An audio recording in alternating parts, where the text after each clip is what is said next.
y Pedro se encuentra de toda parte mitral. Siempre la vamos a definir, definición, clasificación, algo de fisiopatología corto, indicaciones quirúrgicas, más que todo intraoperatorio y cirugía no cardíaca, no nos interesa en ese momento pues para el reemplazo valvular como tal, manejo de shock cardiogénico, población especial que es el embarazo, 2 o 3 diapositivas, y si nos alcanza el tiempo, unos casos clínicos muy puntuales. A nivel mundial, la patología más común es la insuficiencia mitral, con una incidencia de 1.7%. Seguida la insuficiencia aórtica, le sigue la estenosis aórtica, ¿cierto? Pero que en esta población aumenta considerablemente después de que uno aumenta la edad, después por encima de los 65 años, ¿cierto? Y también en los pacientes que tienen una válvula bicúspide, también tiene pues alto rango para sufrir una valvulopatía aórtica. La estenosis mitral es la que, a pesar de que tiene menor incidencia, pues es muy común, especialmente por la etiología que es la fiebre reumática, ¿cierto? Sin embargo, no tenemos datos pues, más consensuados a nivel local o por lo menos pues, en Colombia. Realmente uno puede tener una enfermedad congénita o adquirida. Lo más común es que, por ejemplo, dentro de las adquiridas sean las degenerativas y entre ellas la que más afecte la estenosis aórtica. Usted puede clasificarlas de acuerdo a si son orgánicas porque es un daño directo sobre la válvula, la fiebre reumática, una infección directamente en la válvula, ¿cierto? Una clasificación que generalmente son progresivas, o si son funcionales, donde los velos están sanos, pero es secundaria una causa externa. Se dilata el anillo por el aparato subvalvular, por ejemplo, una insuficiencia cardíaca aguda, ¿cierto? En donde pues hay esa dilatación y conlleva pues a que muy probablemente esto pueda mejorar después de que se trate la causa subyacente. Ahora, la sintomatología de todas esas valvulopatías claramente depende del tiempo de instauración. Lo agudo generalmente genera insuficiencia cardíaca con bajo gasto, edema pulmonar y esa clínica tan florida pues de que uno intenta clasificar en el grado Stevenson y Forrester, ¿cierto? Generalmente es indicación quirúrgica inmediata cuando la descompensa una valvulopatía, ¿cierto? Especialmente en la insuficiencia mitral cuando hay ruptura de cuerdas tendinosas por un infarto agudo de miocardio. Esa es una indicación quirúrgica urgente. Los crónicos realmente son nulos o son escasos los síntomas porque realmente tratan de que esos síntomas sean compensatorios. En las estenosis semilunares, realmente primero hay síntomas antes de que haya un daño ventricular importante, ¿cierto? Mientras que en la insuficiencia de las semilunares, realmente hay síntomas cuando ya hay daño estructural del corazón. Usted puede hacer reemplazo valvular, ¿cierto? No se dice recambio. Recambio es cambiar una prótesis que usted ya puso. Se puede reponer la válvula dañada o la puede reparar. En pacientes jóvenes, cuando no hay una gran calcificación de la válvula y con la ventaja de que no se requiere anticoagulación crónica, usted puede hacer una anuloplastia. Es una corrección directamente con un anillo fibroso en el que pues, reparan directamente la parte de la válvula que está defectuosa. Ahora, para uno empezar a entender de que cuáles son esas metas hemodinámicas directamente que vamos a manejar en el intraoperatorio, es básico y es fundamental de que entendamos que el ciclo cardíaco, ¿cierto?, compende de ciertos momentos y entre eso, cómo lo entendemos o lo relacionamos gráficamente en una curva de desempeño ventricular, o sea, en una curva de presión y volumen. Entonces, todos conocemos que en el momento, por ejemplo, de la sístole, hay un periodo de contracción isovolumétrica, ¿cierto?, donde la presión del ventrículo va subiendo hasta que pueda vencer la presión aórtica inmediatamente. Ahí, ay, ¿qué pasó? Ya. Ahí se abre la válvula semilunares, ¿cierto? Empieza el periodo de eyección, un periodo de eyección lento, otro periodo de eyección rápido, primero rápido, después lento, ¿cierto? En ese momento se cierra la válvula semilunares, empieza la relajación isovolumétrica, ¿cierto? Para que de esta forma llegue hasta el punto en que hay un gradiente de presiones para que se abra la válvula AB y pueda empezarse el llenado ventricular. Eso es grande, ¿cierto? Ahora, el volumen en el momento, al final, el volumen de final de sístole y el volumen de final de diástole son lo que comprenden el volumen sistólico como tal. Y tener en cuenta que la presión diastólica es el momento en donde se vence directamente ese gradiente ventricular izquierdo a la presión aórtica, ¿cierto? Y el punto más alto de eyección es la presión sistólica, ¿cierto? Es perfecto. Y que nosotros todo el tiempo el ciclo cardíaco está jugando entre presiones de final de sístole y presiones de final de diástole, ¿cierto?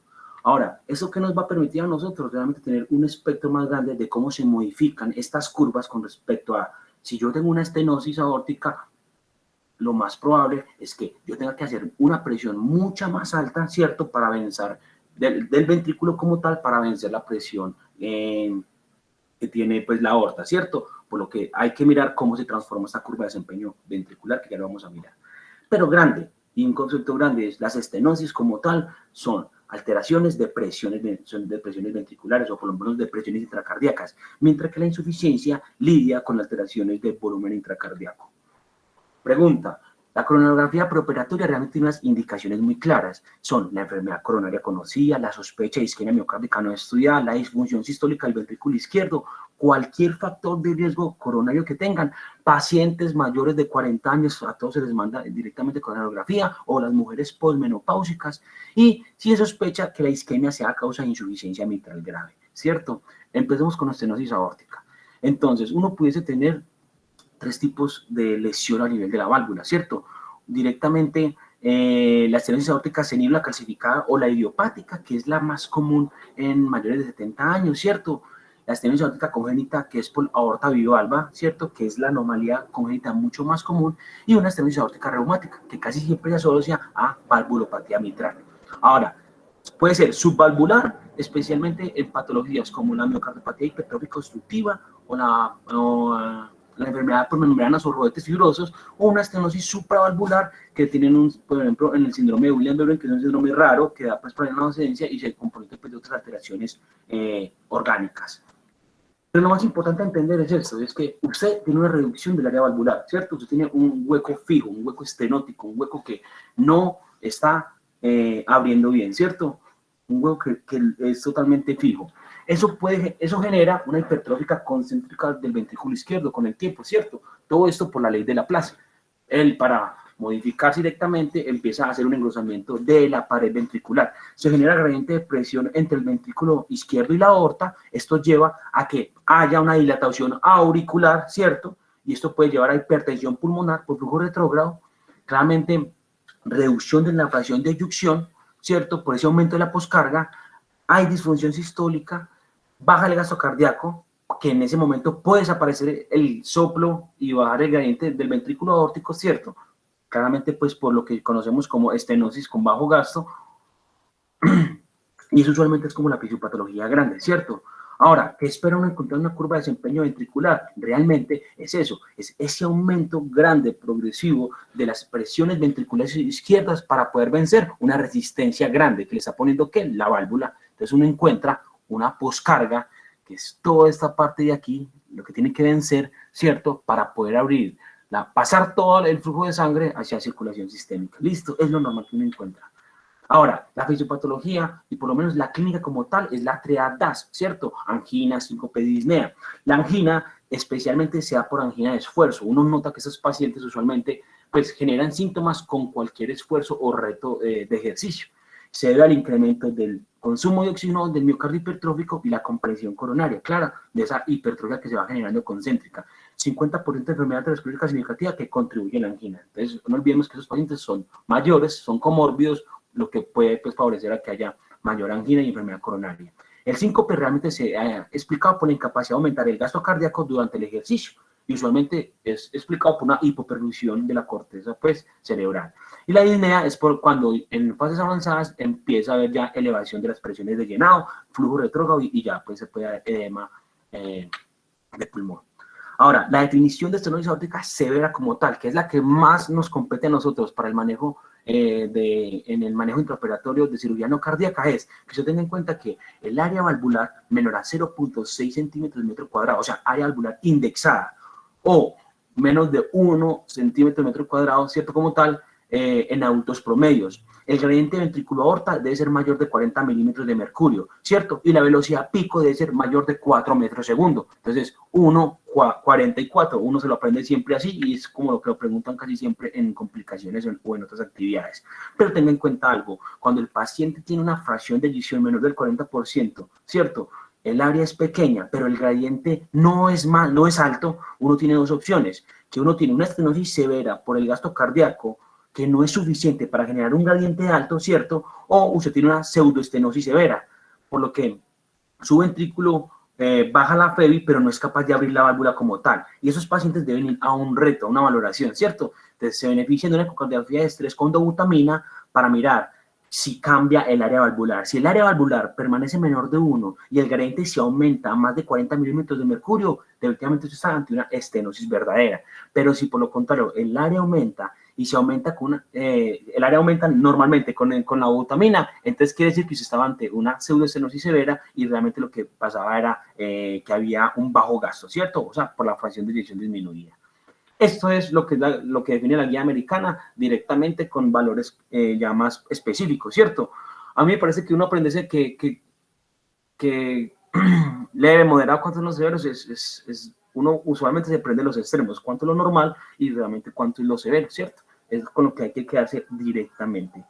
Normal de una válvula óptica uno puede mirar hasta 4 milímetros, hasta 4 de 2,5 a 3,5 de centímetros cuadrados. Muy bien. Y esto es lo que les decía ahorita con respecto a verificar si usted cree que uno de esos patrones por gradiente como tal se debe al bajo gasto o a la fracción de eyección disminuida. Estos pacientes van a una eco con dobutamina, ¿cierto? Pero no me voy a detener pues mucho en esto porque pues directamente esto solo hace que el grupo de cardiología de forma preoperatoria, pero debe llamar su atención.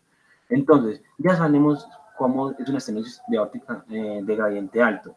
Ya sabemos que la estenosis aórtica también puede tener flujos y gradientes bajos por la FEBI reducida, ¿cierto? Y también una estenosis aórtica con un flujo normal y con un gradiente bajo y una FEBI conservada. Usualmente estos pacientes lo que pasa es que hay que ir a medirles por algoritmos, eso lo ve uno en las guías americanas y en las guías europeas de manejo de valvulopatías, el índice volumen latido, ¿cierto? Y depende de ese índice de volumen, pues usted va definiendo si realmente se trata de una estenosis verdadera. Les traigo esto solo más por cultura general, pero porque es importante, es que cuando uno va a llevar a un paciente a un reemplazo valvular, uno mide unos scores diseñados específicamente pues como para este tipo de población. Usualmente pues para este modelo quirúrgico, uno usualmente usa el score STS, ¿cierto? Que es un score de la Escuela de Cirujanos, de torácicos, y el Euroscore 2, ¿cierto? Usualmente si ese score no le da menos del 4%, usted puede llevar al paciente a un reemplazo valvular aórtico porque significa pues que tiene bajo riesgo cardiovascular para este tipo de intervención. Y cuando es mayor del 4% o tiene una aorta en porcelana, el paciente es muy frágil, tiene secuencias de radiación torácica, pues es mejor llevar a esos pacientes a un procedimiento menos invasivo, ¿cierto? Alto riesgo de mortalidad, y estos pacientes se llevan o a un reemplazo percutáneo o incluso una valvulotomía aórtica con valor. Pero ¿por qué es importante esto? Y aquí es el punto más grande y es el que nosotros tenemos que manejar. Y es, si el paciente se programa por una cirugía no cardíaca, como tal, usted debe valorar y el paciente está con un diagnóstico ecocardiográfico de estenosis grave, usted valora síntomas. Si el paciente es totalmente asintomático cardiovascular y pulmonar, usted evalúa el riesgo de la cirugía no cardíaca. Si el riesgo de su cirugía no cardíaca es bajo o moderado, usted puede proceder sin ningún problema a hacer la cirugía no cardíaca, ¿cierto? Muy bien.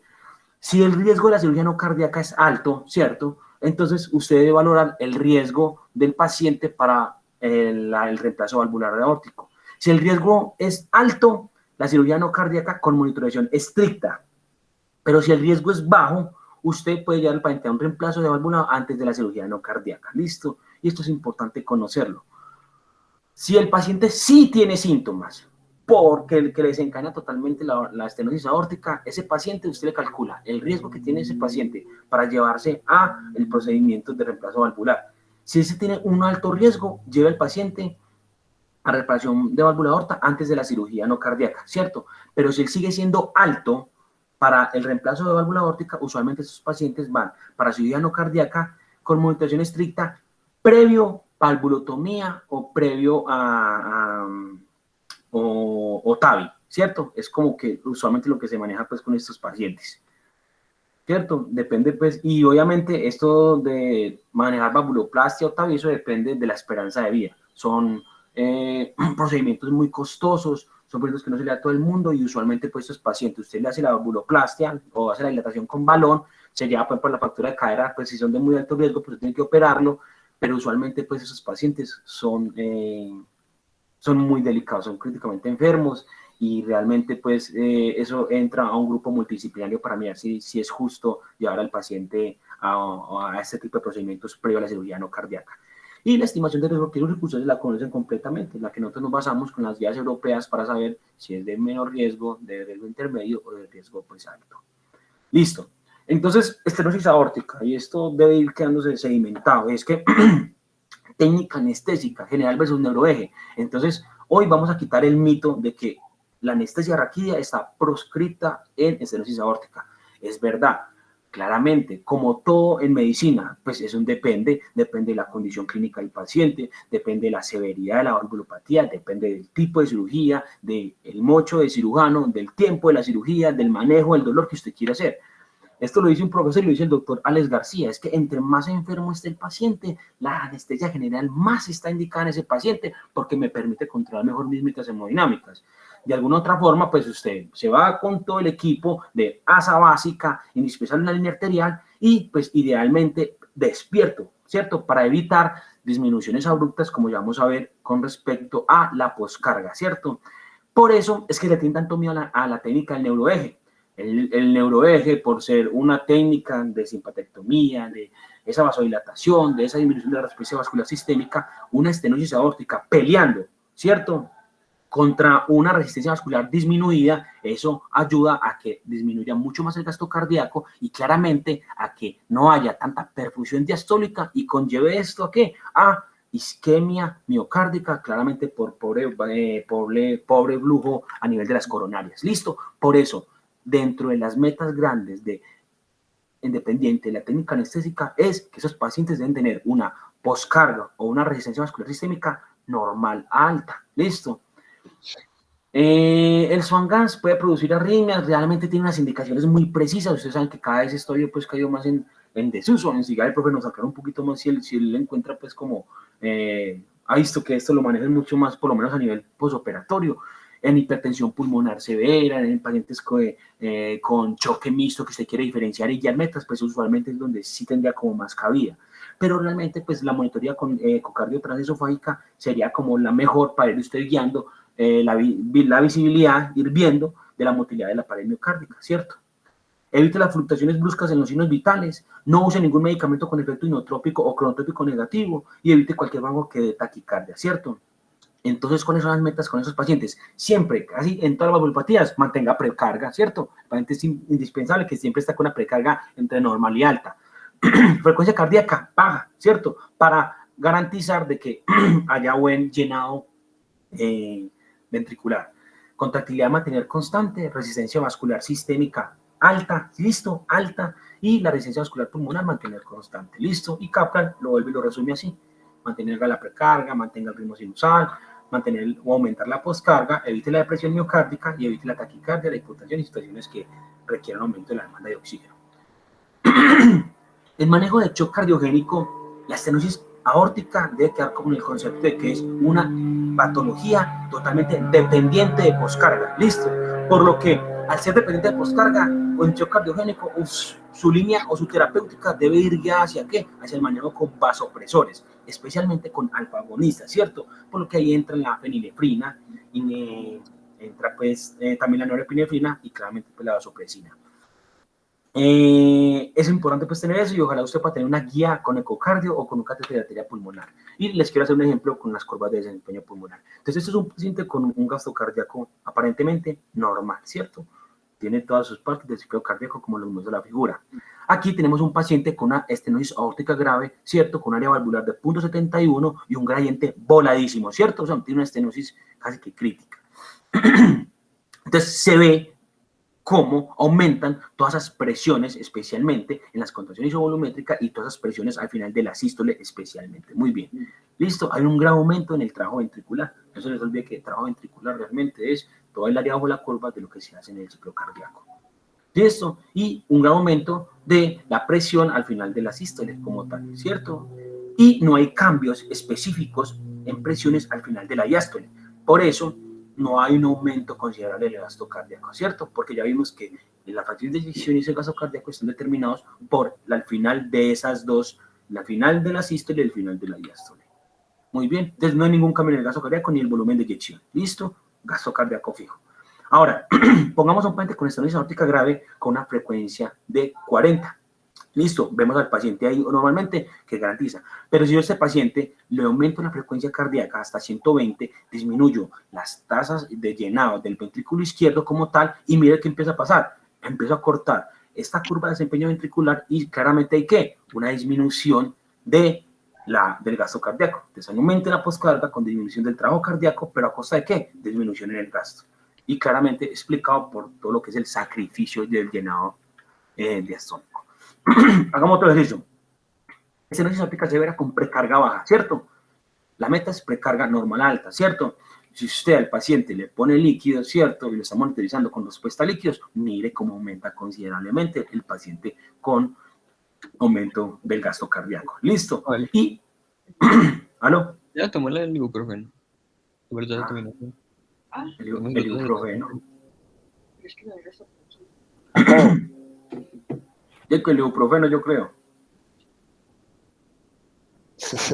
Estenosis cazador de carga con paciente con shock cardiogénico. Listo, paciente hipotenso, con elevadas presiones del lado derecho, ¿cierto? Con un lactato de 8. Entonces, yo a este paciente, como ya dijimos, la idea es subir toda esa resistencia vascular sistémica. Yo lo hago con ¿qué? Con alfagonistas, con vasopresores directamente. Entonces, yo pongo la infusión de norepinefrina y veo cómo mejora notablemente el gasto cardíaco en este paciente, ¿cierto?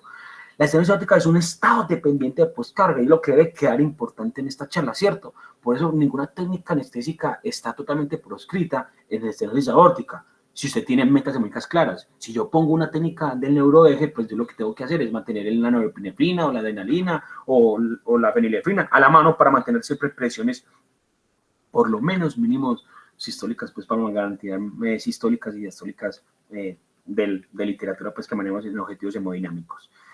Priorizar el uso de vasopresor antes del inotrópico. ¿Y por qué les muestro esto?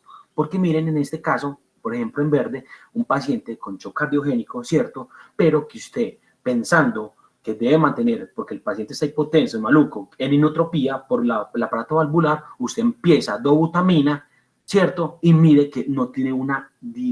¿Qué hace? Pues saben que la pendiente que juzga o que toca tangencialmente la curva de desempeño ventricular, ¿cierto? Como tal, se habla de la inotropía, ¿cierto? Y mire que no aumenta tanto el gasto cardíaco, a pesar de que esto aumentó la buena contracción. De hecho, muchas veces estos pacientes, al tener un músculo tan grueso, tan gordo, y aumentar esa inotropía, muchas veces que se queda, pues, no es tan consecuente, pues, que aumente el gasto cardíaco, ¿cierto? Como uno creería, pasar, pues, con mayor presión por un agujero fijo. Por lo que les digo, mire que cuando se empieza la norepinefrina, ¿cierto? Antes de la butamina, mire que sí hay un aumento o un cambio diferencial en el gasto cardíaco. ¿Listo? Entonces volvemos. Condiciones o objetivos. Ojalá la frecuencia cardíaca usualmente baja, ¿cierto? Para garantizar presiones de llenado, ¿cierto? Un buen llenado diastólico, ritmo siempre sinusal, aumentar la precarga, contractilidad normal, poscarga normal o aumentarla, ¿cierto? Y una poscarga de ventrículo derecho, ojalá normal. ¿Listo? Y es esto. Cuando uno revisa la literatura de que cómo le va a los pacientes con técnicas neuroeje, especialmente con técnicas espinales, no está totalmente contraindicado. Ya lo explicamos. Hay pocos casos en la literatura, pero si uno, por ejemplo, se ve y se lo verán dentro de su práctica clínica aquí en el Hospital San Vicente como tal, sí se montan usualmente muchos esos pacientes. Pacientes de fractura de cadera se montan con técnicas de neuroeje, no específicamente espinales, pero ya vamos a mirar qué. Pero esto nos lo ha enseñado mucho más el manejo con respecto a lo que hacemos en la paciente con embarazo y cardiopatía que está programada para cesárea o para su trabajo de parto. Listo. Y grande, grosso, es la materna con valvulopatía. Ustedes saben que el embarazo como tal es una prueba de esfuerzo cardiovascular natural para la mujer como tal. Ese aumento del gasto cardíaco, esa disminución de la presión arterial después de la semana 20 que se normaliza en el tercer trimestre, esa disminución de la resistencia vascular sistémica, ¿cierto? Ese aumento del volumen ese aumento del volumen vascular, ese aumento del volumen plasmático, ese aumento de la línea celular, como lleva, todo eso conlleva que haya un mayor trabajo cardíaco, una mayor hermandad y aumento del gasto cardíaco. Y que claramente eso se ve casi que doblado, mucho más exigido durante el trabajo de parto y claramente en el posparto, ¿cierto? Muy bien. Por lo que es normal entre la embarazada y lo que es anormal en pacientes con cardiopatías es una línea muy delgada, es una línea muy frágil, porque muchas veces lo normal lo que consideramos normal puede enmascarar los síntomas cardiovasculares, ¿cierto? Entonces, en la materna como tal, los que son las lesiones que no toleran aumentos del volumen, ¿cierto? Especialmente como las cardiomiopatías, o las lesiones que, no toleran, que tienen gasto fijo como tal, son las que más tienen impacto a nivel de la hemodinámica de la gestante. Pero el objetivo no debe cambiar, ¿cierto? El objetivo sigue siendo exactamente igual. Mantenga una buena poscarga, ¿cierto? Evite la hipotensión. Y para eso, la analgesia neuroaxial titulada con, obviamente, también poniendo la fenilefrina y todo este pues, montón de armamentos o de arsenal que tenemos para, como vasopresores. Frecuencia cardíaca normal, monitorización para la isquemia, mantenga la normovolemia y monitorización postparto. Usualmente, pues, como les digo, lo ideal es que estos pacientes, a pesar de que tienen esos cambios fisiológicos del embarazo, pues la mayoría sean llevados especialmente a un parto vaginal, ¿cierto? Pero si se hacía necesidad para cesárea, usted pudiese generar sin ningún problema varias técnicas como tal, por lo menos del neuroeje. Ahora, ¿cuál es el problema? La anestesia no es la más indicada, ¿cierto?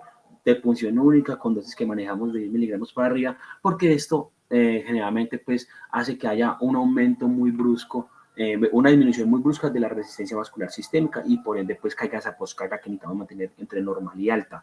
Usualmente nosotros nos basamos y por experiencia, casos clínicos como les voy a mostrar, manejamos estenesia espinal epidural, ¿cierto?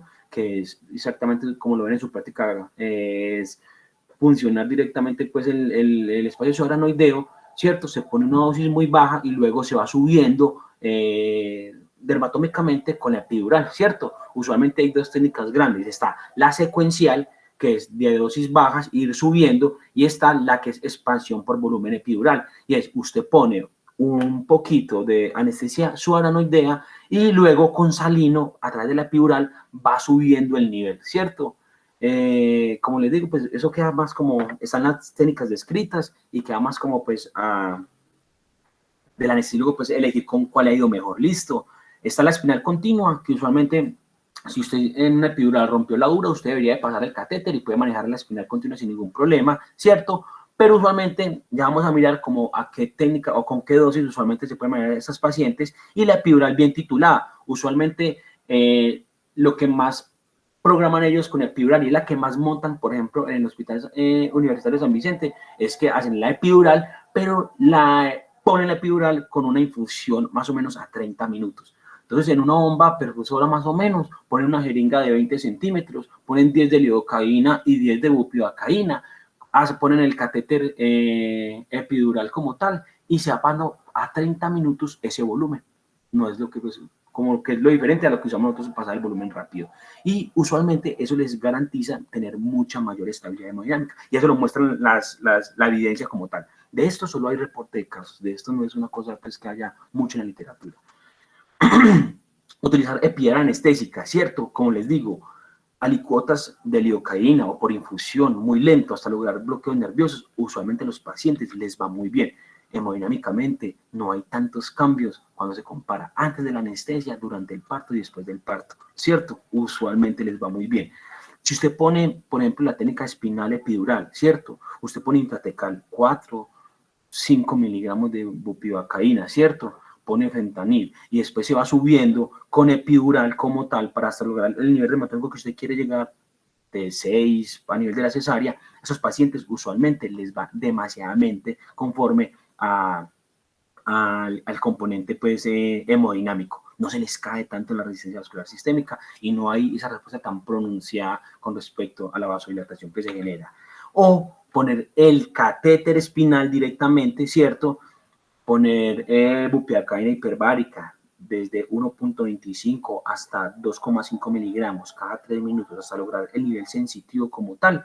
Eso ha llevado a que los pacientes tengan unas caídas mucho menores con respecto a impacto hemodinámico, ¿cierto? Requieren menos dosis de fenilefrina y usualmente los pacientes tienen muy buen nivel de bloqueo, la mayoría usualmente.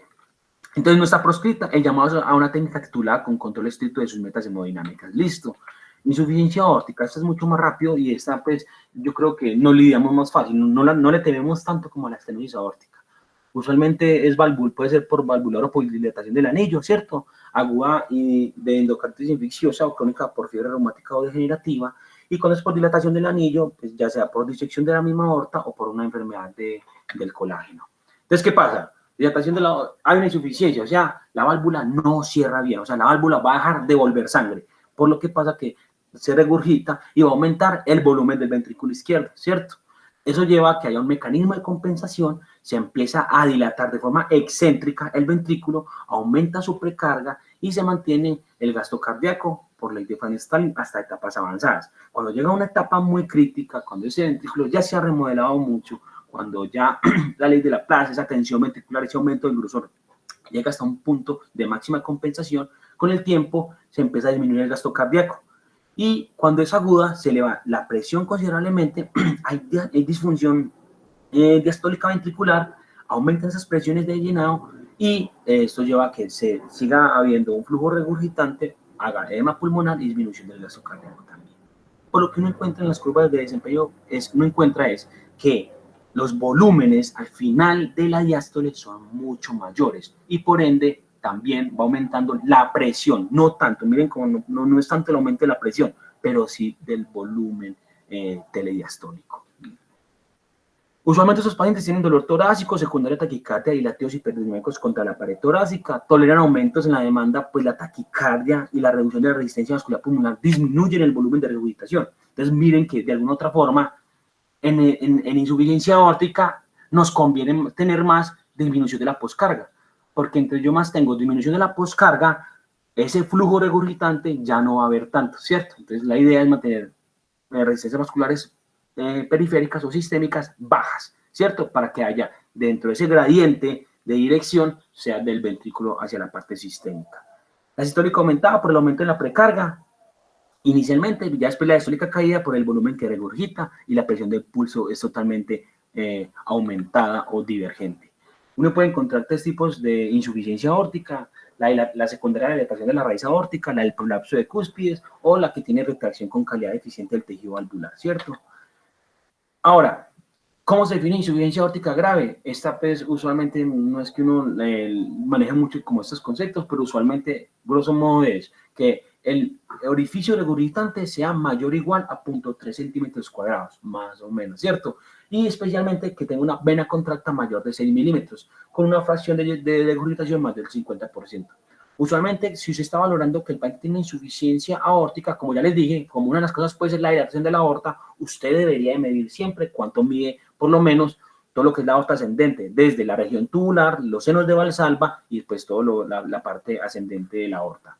Usualmente, si es menor de 40 milímetros, es una insuficiencia aórtica aislada. Y cuando si hay dilatación, usualmente esos pacientes, dependiendo pues del contexto, van a reparación, tanto reparación vascular de todo el componente de la aorta ascendente, ¿cierto? Reemplazan eso con un tubo, con una prótesis valvular, con una prótesis tubular y también pues reemplazan, deben también de hacer el reinjerto de las coronarias, especialmente la coronaria derecha, y pues cambian también la válvula. Esto se conoce como cirugía ventral, pues si se la conocerán ustedes más adelante. El tratamiento de la insuficiencia aórtica realmente también depende de si hay síntomas o no, o si hay síntomas, ¿cierto? Usualmente, ¿quién va para cirugía de reemplazo valvular de válvula aorta en insuficiencia? El paciente que tenga una dilatación de la aorta ascendente, que además de eso tenga síntomas y que además de eso cumpla los criterios ecocardiográficos del área valvular, ¿cierto? Ahora, el paciente puede que no tenga síntomas, no tenga la dilatación como tal, pero si el paciente tiene ya cambios estructurales como dilatación de las cavidades o tiene una febrilla comprometida, pues ese paciente debe definir si va a seguimiento de cirugía.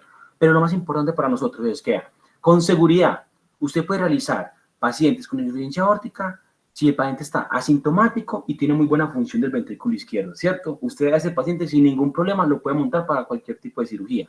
Ahora, si el paciente tiene síntomas o disfunción del ventrículo izquierdo, considere primero llevar a cirugía valvular, ¿cierto? Pero eso depende también de muchas cosas, de qué tipo de cirugía no cardíaca se le piensa hacer, de qué otras condiciones importantes tienen en la ecocardiografía y claramente el contexto y clínica del paciente. Y si el paciente tiene una fracción de eyección muy reducida, La cirugía solo si es estrictamente necesario. Aquí prácticamente solo si el paciente realmente tiene una condición de urgencia. Después del manejo, y debe hacerse primero el manejo óptimo de falla cardíaca para llevarse a reemplazo valvular, ¿cierto? Realmente en este sí no hay ninguna superior a la necesidad general a las técnicas del neuroeje. Si usted tiene el paciente claramente en una falla cardíaca aguda, un paciente que no tolera el decúbito, un paciente que usted no tiene pues con signos claros de descompensación cardiovascular, pues es un paciente que tiende más a irse a la anestesia general, no te va a tolerar pues una anestesia del neuroeje y ahí pues con su disnea. Lo mismo se podría poner en catéter pulmonar, pero como les digo, hay casos más indicados, la monitoría con la transesofágica, y aquí realmente lo que se quiere es mantener la precarga siempre aumentada, ¿cierto? La poscarga disminuida, a diferencia de la estenosis aórtica, el objetivo es aumentar el flujo anterogrado, esa es la idea, y evitar la bradicardia, ¿cierto? Aquí uno si quiere, quisiese ya a los pacientes con un poquito de leve taquicardia. ¿Para qué? Para que haya una disminución del llenado ventricular diastólico, ¿cierto? Y eso pues no sobrecargue tanto el ventrículo. El manejo del shock cardiogénico realmente se hace, ojalá, como les digo, elevar un poco la frecuencia cardíaca, ¿cierto? Para garantizar ese llenado diastólico y reducir pues esa presión al final de la diástole. Y usualmente eso lo pueden hacer con, con dopamina o incluso poniendo un marcapasos temporal. Ejemplo de curva de desempeño. Entonces, un paciente normal con gasto cardíaco normal, inmediatamente usted tiene una fracción de regurgitación más del 53%, hace un diagnóstico directamente de una insuficiencia aórtica y miren cómo ese volumen directamente al final del día se le fue que cambió. La presión no es tan diferente, ¿cierto? Pero inicialmente en la parte más compensada pudiese aumentar el gasto cardíaco, como lo estamos viendo ahí, ¿cierto? Pero si usted este paciente lo tiene con una frecuencia cardíaca de 100, ¿cierto? Como la de rojo, mire que ahí sí hay un aumento más del gasto cardíaco que cuando usted bradicardia pues el paciente hace una frecuencia cardíaca de 40. Entonces, por eso las indicaciones sería usualmente poner al paciente con una taquicardia leve, ¿cierto? Pues una taquicardia que pueda compensar directamente el paciente. La idea es mantener presión sistólica disminuida y aumento del volumen ventricular. Y si usted tiene una precarga disminuida, mire cuando usted garantiza, mantiene la precarga, ¿cierto? Eso también aumenta el gasto cardíaco, cómo se moviliza esta curva de desempeño ventricular hacia el lado derecho. Y si el paciente tiene una poscarga alta, miren cómo el paciente en verde, ¿cierto? Hay una disminución del gasto cardíaco, mientras una poscarga normal pues te garantiza por lo menos un gasto cardíaco mucho más trabajable. ¿Listo? Para las pacientes maternas no deja de ser diferente como se maneja para el paciente no obstétrico. Evite el aumento de las resistencias vasculares sistémicas, mantenga una contractilidad adecuada y haga una técnica de analgesia neuroaxial titular, ¿cierto? Evite la bradicardia, llevando al paciente a una taquicardia leve o a una frecuencia cardíaca pues limítrofe y mantener siempre el ritmo sinusal. ¿Listo? Profesor Villa, ya continúa Pedro. ¿Usted quiere que hagamos el caso clínico ya o quiere que lo hagamos al final cuando termine Pedro?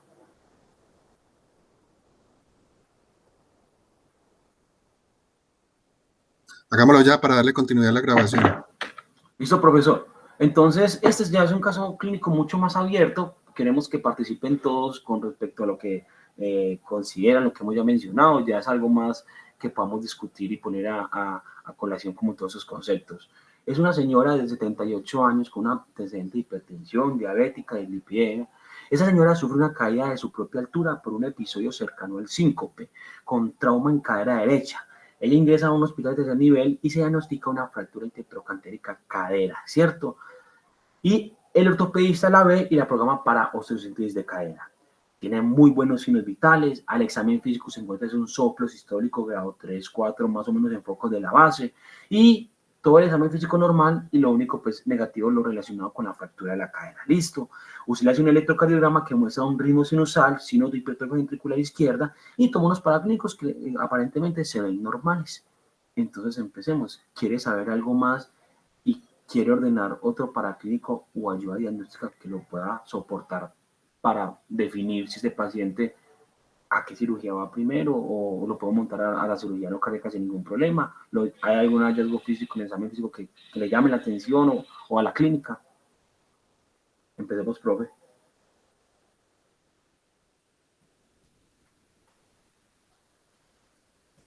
quien quiera participar. Han abierto el micrófono. Hola Cristian, ¿cómo estás? Hey, ¿qué más pues, Andrés?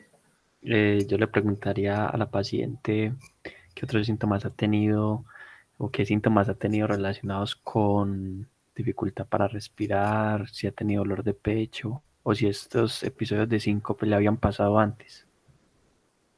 Muy bien, Andrés, muy bien. ¿Alguien quiere preguntar algo más?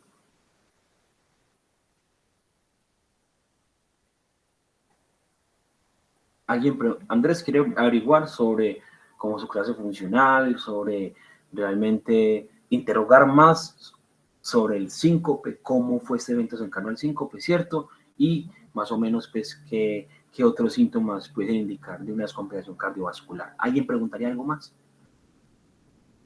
Hola, Cris. Hey, ¿qué más, Pescaro?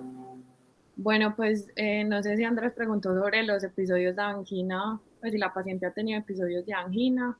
Yo pensaría pues que estamos ante un síncope de origen cardiovascular y con el hallazgo pues del soplo, pensaría pues en una posible estenosis aórtica y me gustaría también saber pues como la ecocardio, el resultado. Excelente, listo.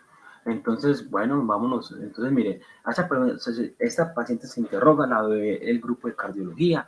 Ellos ven que definitivamente es una paciente asintomática cardiovascular todo el tiempo, sin ningún problema. Esa señora es independiente para su ABC básico y avanzado, ¿cierto? Es una señora que sube pendientes y escaleras sin ningún problema antes de esa caída. Ella refiere que de alguna otra forma se tomó unas pastillas de la presión y que también como que se levantó muy rápido, ahí fue como cuando le dio el mareo y después se cayó, más o menos, listo. Caro dice que sería muy bueno que por los hallazgos clínicos del examen físico le mandaran una ecocardiografía, igual manera cardiología, dentro del enfoque del paciente con síncope, hacen una serie de estudios en los que incluyen también un ecocardiograma.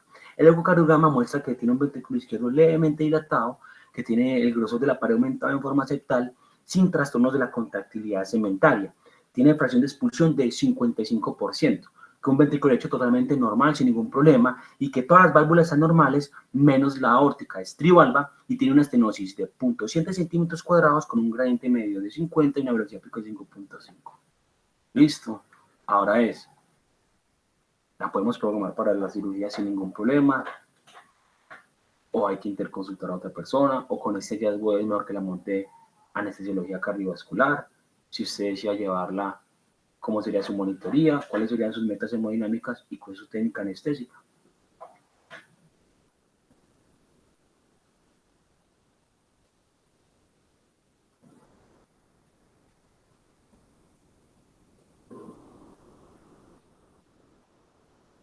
Muchachos, ¿quién se anima? Hola. Bueno, pues una cosa fundamental ahí es que la paciente no tiene síntomas, que es No, como el tiene paso de evaluar después pues, de la indicación de cirugía cardiovascular. De cirugía no cardíaca ya seguiría el riesgo quirúrgico, que sería bajo moderado. Entonces, pues aunque tiene una estenosis aórtica grave, la paciente pues puede ser llevada a cirugía. Entonces, Carito la lleva a la osteosis de cadera. Y que después ya pues cardiovascular, miren qué hacen si le reemplazan la válvula a la señora o la siguen, ¿cierto? Eso lo diría Carito. Alguien hay algo diferente. Alguien dice que esta paciente por su condición es mejor que la monte anestesiología cardiovascular.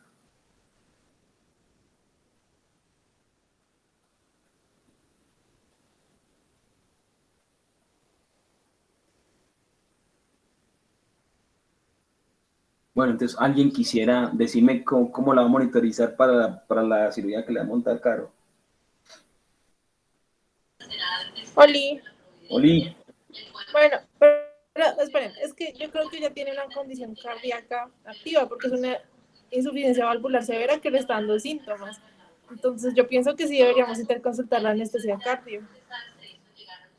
O sea, igual es una cirugía urgente, pero sí debería haber la anestesia cardio. Por lo menos que la anestesia cardio. Bien, Pauli, bien. Otro concepto, profe. ¿Qué opina?